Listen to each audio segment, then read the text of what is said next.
Yeah, well, Yeah, let's jump right into it. let's do it. It's I guess just give a little background of where you're that you guide out of, what do you guide for, and all that.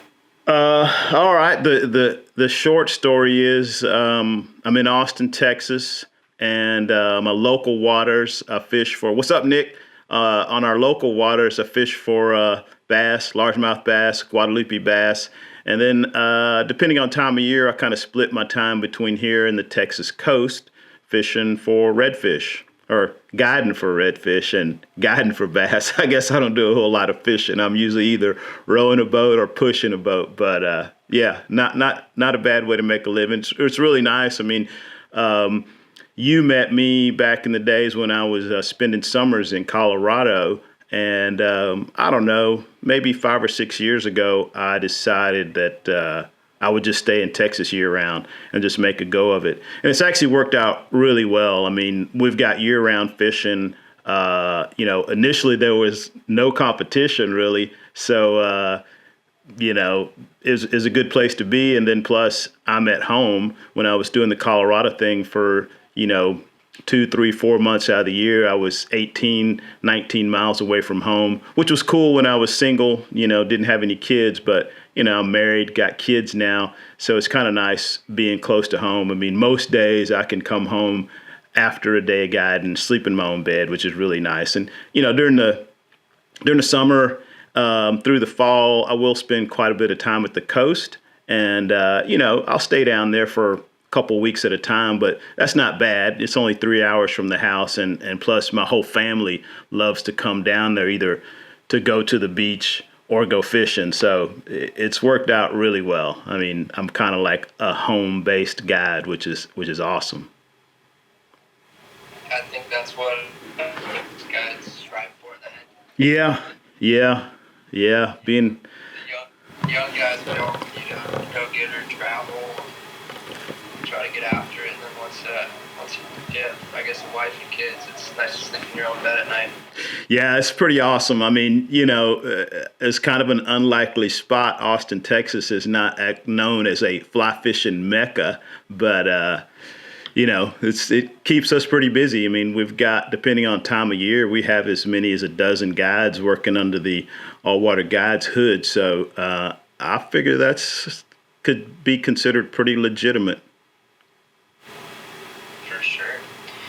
Yeah. What is sort of year time? January. What are you guiding, and Uh, me per then months? me personally, I'm just guiding for bass and just guiding for redfish, and so the bass fishing is pretty much year round. Midwinter is different, but we've kind of figured out how. I mean, we for years we didn't really fish that much during the winter. We just figured out the water got cold and the fish got too sluggish to feed. But we've actually figured out how to catch them. Midwinter, midsummer. Those were always the two kind of like iffy times of year. It's too hot or it's too cold. But just kind of persevering. Figured out how to make that happen year round. And then the redfish thing is prime time for the redfish is the fall, but it can be good any time of year, really. So I don't go down there that much during the spring. Spring can be amazing, but spring is usually pretty windy on the Texas coast, and I can stay pretty busy here at home. So usually once, maybe June rolls around. What's up, Tailwaters? Once June rolls around, I'm probably 50-50, freshwater, saltwater. And then as the summer progresses, I'll be spending more and more time at the coast. And then by like September, October, I'll be, saltwater through, first half of the winter probably. So it's a pretty good mix. And, I'll put a lot of miles on my truck, but it's always fun. I mean, I'm not bummed out about the driving or anything, especially compared to driving 19 hours to go fish the summer in Colorado. It ain't nothing.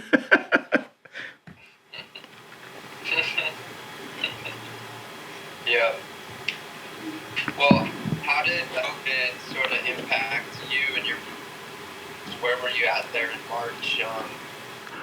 Man, March, I was on the water pretty much every day, and things started getting kind of weird. And my last trip I did was March 17th, and I actually did 2 trips. I went out in the morning with a couple clients, and I met a good buddy in the afternoon because he'd never fished this particular stretch of river that we were on, and then we fished that afternoon. And man, I came home that afternoon, and Lene, my wife, and I were just kind of like, man, what is going on? What should we do? And there was no mandatory closures or anything at the time, but we were just kind of like, there were just too many unknowns. So we just initially decided we're going to shut it down for like 3 weeks and just kind of reassess the situation at the end of those 3 weeks. And, some of our guides were already kind of wrapping it up. Some of our guides spend summers in Colorado and Montana still, so they were sort of starting to wrap it up. But then, other guides like myself, we were just really starting to ramp up because spring is really a popular time here for us. I mean, we don't have runoff, and the weather's freaking amazing here during the spring. And so it was kind of tough. It was a tough call to make.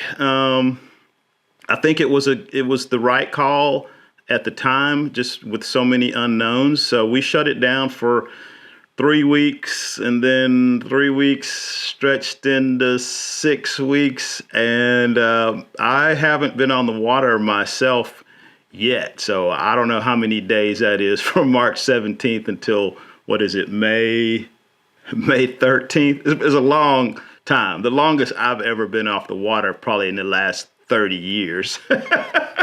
But yeah, man, I haven't been on the water. I mean, initially, we were being super, super cautious. They were telling people, like, if you don't have to drive somewhere, don't get in your car. You may get an accident, end up in the hospital with a bunch of sick people or taking resources away. I mean, we took it super serious, maybe too serious, but, we were lucky enough to be able to do that. Like, we could stay home and just hunker down for however long it took. And now that things are starting to open up a little more, some of our guides are getting out. It seems like what we're doing is probably pretty safe as far as most activities you could do right now. And, we're feeling comfortable. We've definitely taken some measures to make sure we're as safe as we can be. And I guess that's how it's going to be for the foreseeable future, But, I figure better safe than sorry. I've been poor and broke plenty of times in my life, but I've never been dead. And so I don't mind being poor and broke as long as I'm alive. I think I can make it. But we're slowly but surely kind of opening it back up, and I'm feeling pretty positive about the direction we're moving in. Sweet. Some of your guides, have they started guiding already?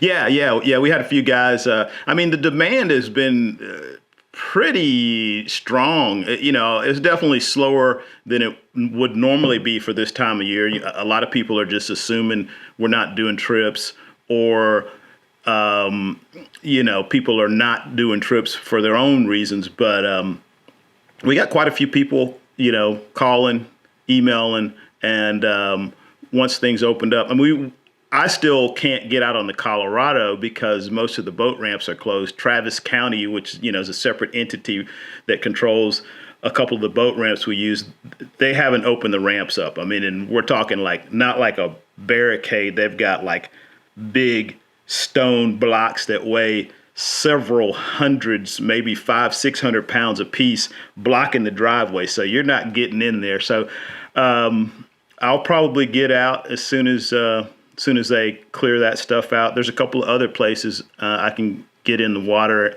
and I'll probably do that here in the next week or so. Get out and do some scouting. I got some of my long time clients wanting to get out and we've all kind of discussed the whole thing backwards and forwards and decided like, oh, okay, I think we can do this safely. So we're going to give it a shot. Cool. That's well, sweet. Yeah, let's see what some viewers have here. Questions.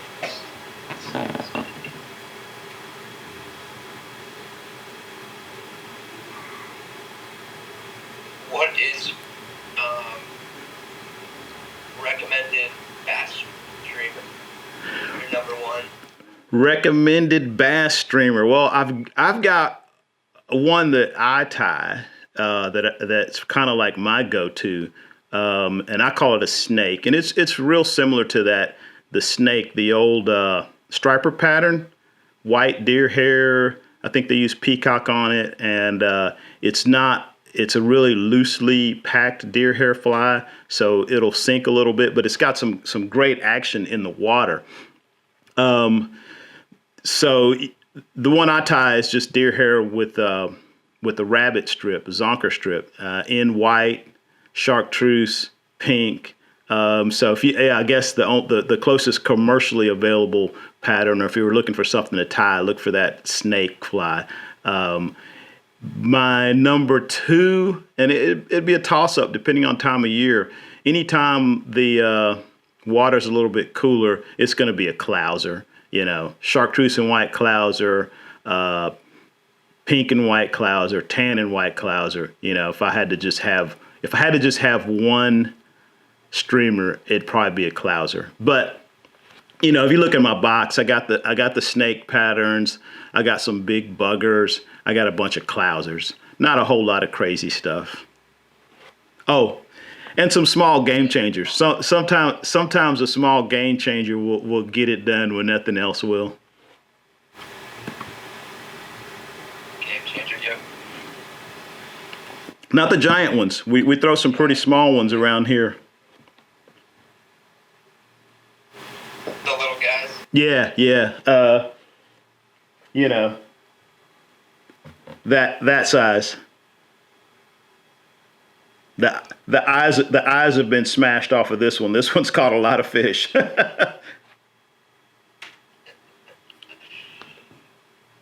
right. Looks like Andy Steinston is wondering the best time of year for poppers on the Colorado.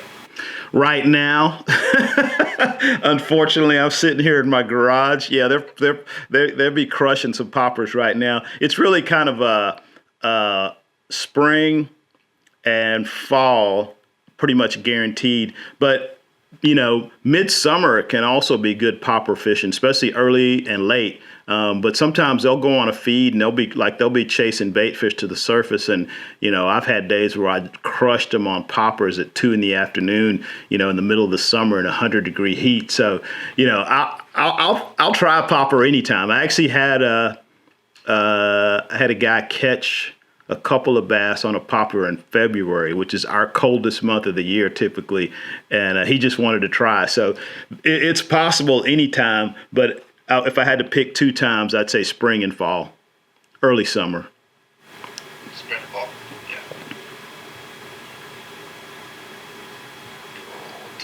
yeah. Somebody said, "Oh, dang, I better get out there." From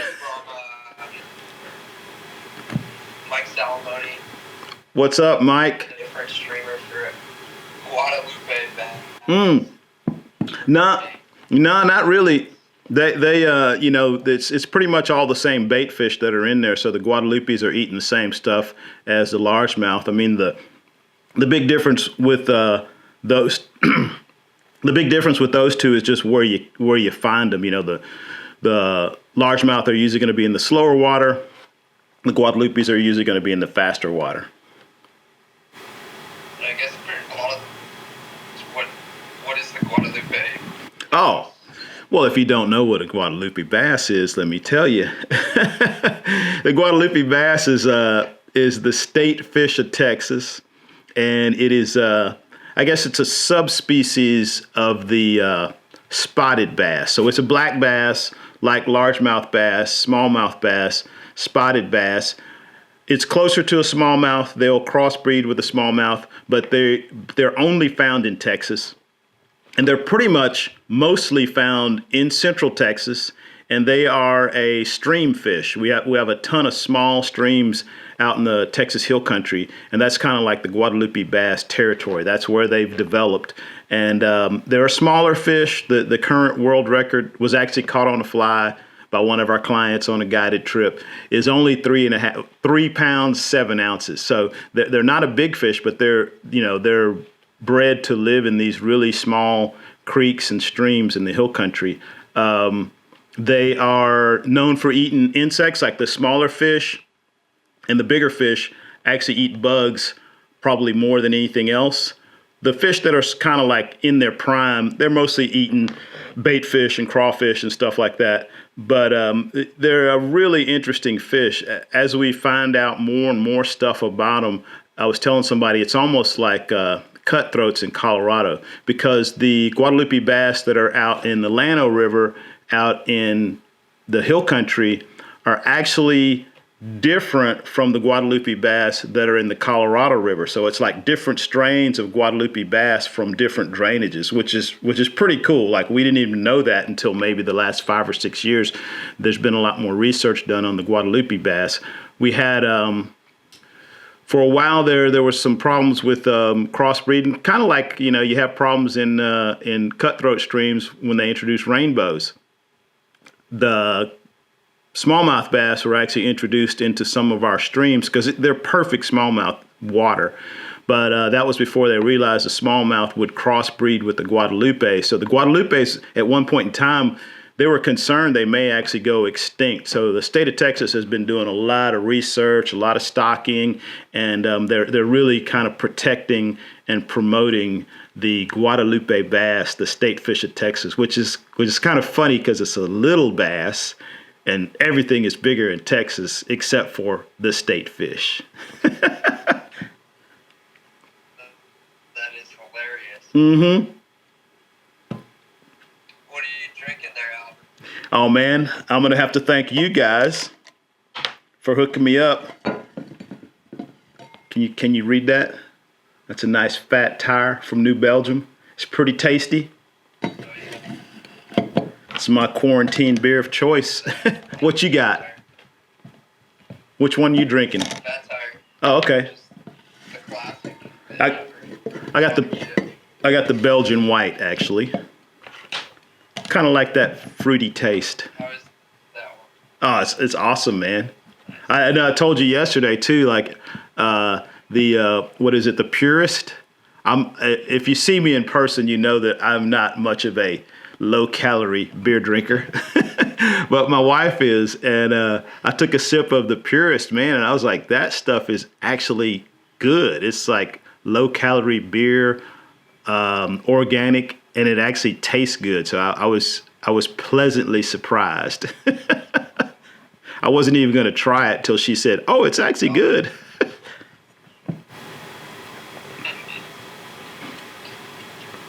So it looks a couple questions about red fishing on the coast. This one,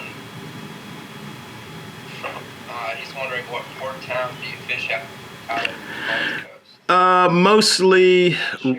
Mostly Rockport. Well, you don't want to share that? Oh, can I share that? Oh, no, you can't. Oh, okay. I was like, man, I'm not worried about anybody tracking me down, trying to make me take them fishing. Mostly out of Rockport, Port Aransas area. Occasionally, I'll run up to Port O'Connor, which is about an hour north. Just kind of depends. I mean, I have clients that prefer fishing one area over the other. There's a couple of really cool charity tournaments that are up in Port O'Connor. But man, there's a lot of water. Salmon and trout are tarpon and bones. I'm gonna go tarpon and bones. Just saw that question pop up. I had to answer that. Oh, yeah. Tarpon and bones. Yeah. Looks like I saw another question here about the coast. Let's see.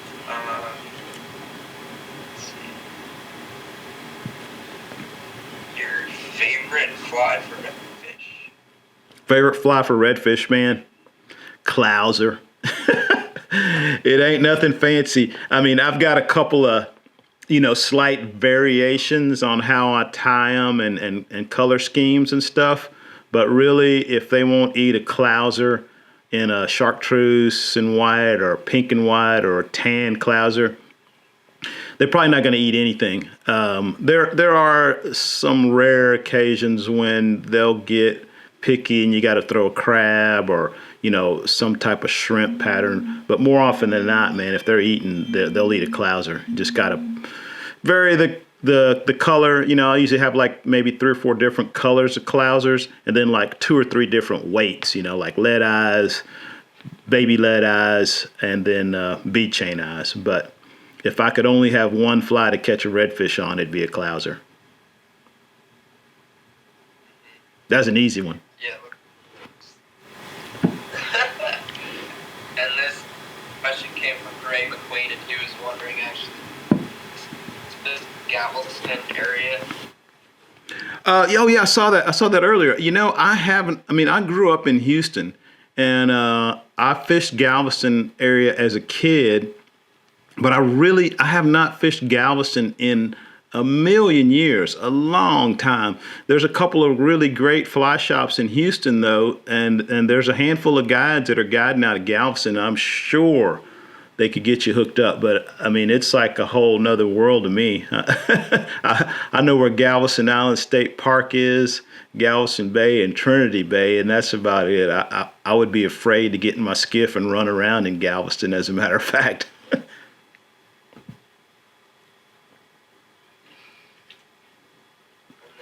But they're just redfish. Just came up from. Yeah, so with the redfish, this person, what far do you have to cast to be able to catch one? I was looking at that same question and was about to answer it if you didn't if you didn't say anything. I always tell people it's not a distance thing. It's more of a speed and accuracy thing. You definitely don't have to be able to throw a 100-foot cast. I mean, if you can throw a 100-foot cast, then it's going to be easy to make a 40-foot cast if the wind's blowing. But I really think if you can make a 30 to 40-foot cast accurately with the minimum amount of false casting, then you'll catch plenty of redfish. I mean, most of the ones we catch are, within 40 feet. Occasionally you have to make a 50-foot cast, but probably the hardest ones to catch are the ones that pop up 10 feet from the boat and you can't make a cast, which that's what always gets me. But yeah, if you can just make a quick, like one back cast and put it, within, an area, that big around, if you can make a back cast and land it in a circle that size, at 40 feet, I think you'll do fine.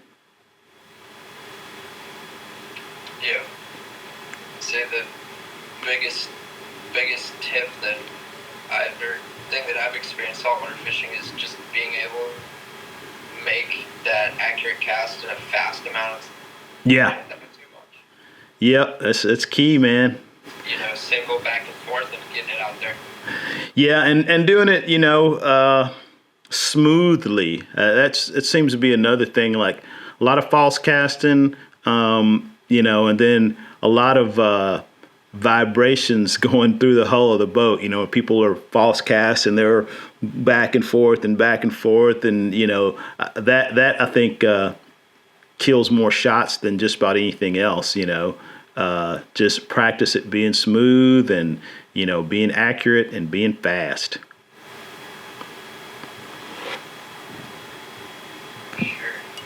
Sweet. I saw one more question pop out, Sean. It's from Nick, Fly Fishing. What's up, Nick? I know Nick. About the Seychelles. Oh yeah, Nick's all hot for the Seychelles. I think Nick was about to be on his way there before all the world went crazy.